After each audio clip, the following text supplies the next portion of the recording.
Assalamualaikum warahmatullahi wabarakatuh. Selamat berjumpa kembali di channel YouTube Suli Local Guide yang berisikan informasi tentang wisata dan motivasi kehidupan. Alhamdulillah, patut kita panjatkan puji syukur kehadirat Allah Subhanahu wa taala yang telah memberi kita nikmat sehat, nikmat kesempatan, kebahagiaan sehingga masih bisa dipertemukan di channel ini kembali. Tak lupa juga sholawat dan salam kita aturkan kepada baginda Nabi Muhammad SAW beserta keluarga, para sahabat, sampai kita semuanya.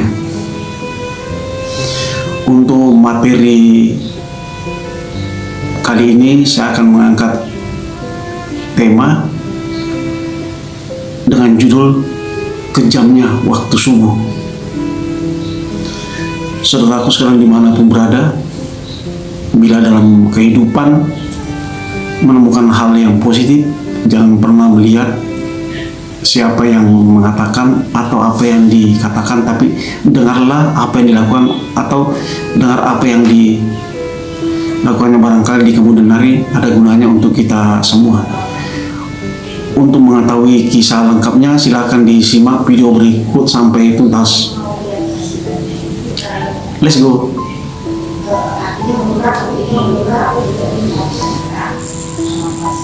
Saudaraku sekarang dimanapun berada, dan adanya tema kejamnya waktu subuh ini sengaja kami angkat untuk memberi pencerahan minimal untuk diri saya sendiri dan syukur-syukur untuk saudaraku sekarang yang berbahagia. Allah bersumpah dalam surat Al-Fajr yang artinya demi fajar atau waktu subuh. Kemudian dalam surat Al-Falaq Allah mengingatkan, katakanlah aku berlindung kepada Tuhan yang menguasai waktu subuh. Ada apa sebenarnya di balik waktu subuh? Mengapa Allah sampai bersumpah demi waktu subuh? Dan mengapa pula kita harus berlindung kepada yang menguasai waktu subuh? Apakah waktu subuh sangat berbahaya? Saudaraku sekalian dimanapun berada, ya, ternyata waktu subuh memang benar-benar sangat berbahaya. Waktu subuh itu lebih kejam dari sekawanan perampok bersenjata api.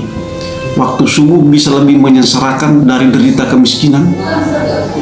Waktu subuh bahkan lebih berbahaya dari kobaran api yang disiram bensin.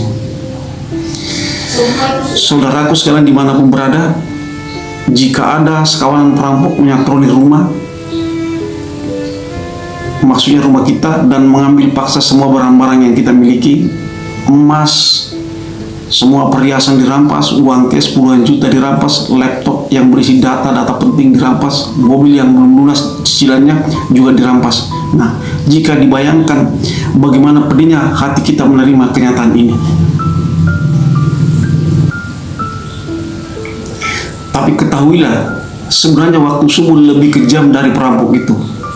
Sebab jika kita tergilas waktu subuh sehingga melalaikan sholat fajar, maka kita akan menderita kerugian yang jauh lebih besar dari sekedar kehilangan laptop dan mobil. Kita bahkan akan kehilangan dunia dan segala isinya. Ingat, 2 rakaat fajar lebih baik dari dunia dan segala isinya. Hadis riwayat Muslim. Saudaraku sekalian dimanapun berada, waktu subuh juga bisa lebih menyengsarakan dari sekedar kemiskinan dunia. Sebab bagi orang-orang yang tergilas waktu subuh sehingga mengabaikan sholat subuh berjamaah di masjid, maka pada hakikatnya mereka lah orang-orang miskin sejati yang hanya mendapatkan upah 1/150 atau 0,7% saja dari pahala sholatnya. Dan barang siapa yang sholat subuh berjamaah, maka ia bagaikan sholat semalam suntuk. Hadis riwayat Muslim. Saudaraku sekalian dimanapun berada, sholat semalam suntuk adalah sholat yang dikerjakan mulai dari tenggelamnya matahari sampai terbit fajar. Fantastis. Sholat selama 10 jam atau kurang lebih sama dengan 150 kali sholat Jadi betapa agungnya fadilah sholat subuh berjamaah ini, khususnya bagi kaum Adam, dan betapa malangnya orang-orang yang tergilas waktu subuh, orang-orang yang mengabaikan sholat subuh berjamaah di masjid. Waktu subuh juga lebih berbahaya dari kobaran api yang disiram bensin. Mengapa demikian? Karena Rasulullah telah bersabda bahwa orang yang tidak mampu melaksanakan sholat subuh berjamaah, kedudukannya setara dengan orang munafik. Sesungguhnya tiada yang dirasa berat oleh seorang munafik kecuali melaksanakan sholat isya dan sholat subuh. Sekiranya mereka tahu akan keagungan pahalanya, niscaya mereka bakal mendatanginya ke masjid sholat berjamaah, sekalipun harus berjalan merangkak. Hadis riwayat Bukhari Muslim. Saudaraku sekalian dimanapun berada, orang yang tergilas waktu subuh sehingga tak mampu mendatangi masjid untuk sholat berjamaah, sesungguhnya adalah orang yang dalam keadaan terancam bahaya, karena dirinya disetarakan dengan orang munafik. Sebab ancaman bagi orang munafik adalah neraka jahanam. Sesungguhnya Allah akan mengumpulkan orang-orang munafik dan orang-orang kafir di dalam jahanam. Surat An-Nisa ayat 140. Bukankah jahanam lebih berbahaya dari sekedar kobaran api yang disiram bensin?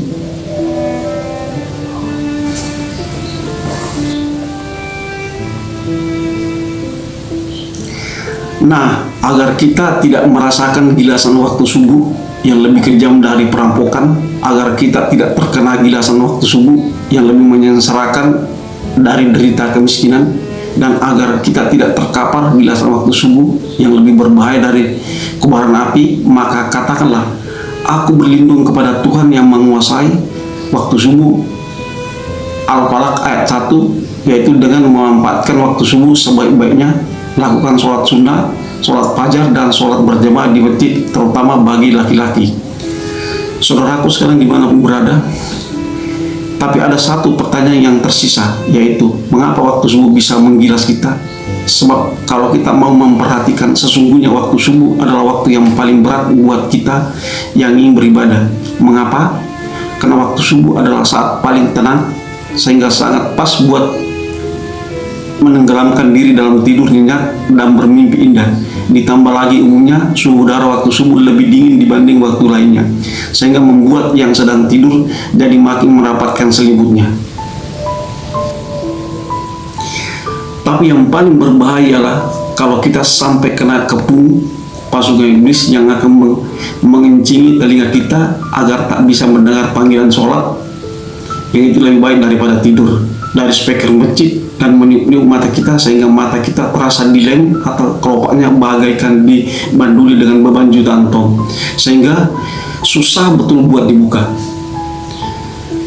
Nah, suasana subuh dan hasil daya upaya pasukan iblis itulah yang akan menggilas niat kita, tekad kita buat bangun dan mendirikan sholat, sehingga kita terus terkapar tanpa daya di atas buaya yang tidur lelap dan mimpi indah, dan melalaikan sholat fajar serta sholat subuh berjamaah di masjid. Jadi jangan anggap remeh kekuatan waktu subuh dalam mematahkan atau menggilas iman kita, sehingga iman kita tidak bisa bertumbuh dengan subur oleh siraman fadilah sholat fajar dan sholat berjamaah. Saudaraku sekalian dimanapun berada, bila kita melihat uraian-uraian di atas tadi, sebenarnya perjalanan tersulit itu di waktu subuh dari rumah ke masjid, karena seperti kondisi mengantuk, buayan mimpi, udara dingin, sehingga betul-betul subuh itu sangat kejam.